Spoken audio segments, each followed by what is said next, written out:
शासकीय उच्च अधिकाऱ्यांच्या दालनात वातानुकूलित यंत्र बसवण्यासंदर्भात महाराष्ट्र शासनाचा मी GR घेऊन आलेलो आहे.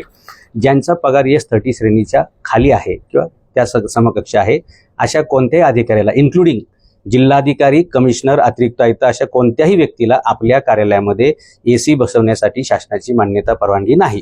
तरी आता पिंपरी चिंचवड शहराची जी परिस्थिती आहे की 30 डिग्रीला असलेलं टेम्परेचर 42 डिग्रीपर्यंत केलेलं आहे. उठसूट बांधकामांना परवानगी द्यायच्या, उठसूट झाडं तोडायची, सगळं टेम्परेचर वाढत चाललेलं आहे.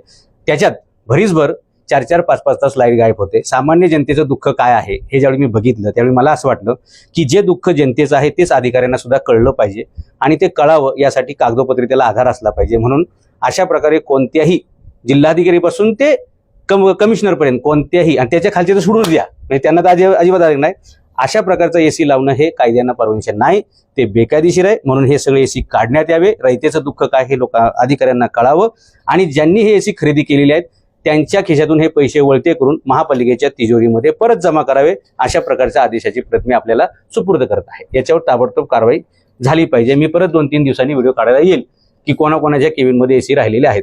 धन्यवाद. दुसरा एक ऑर्डर आहे.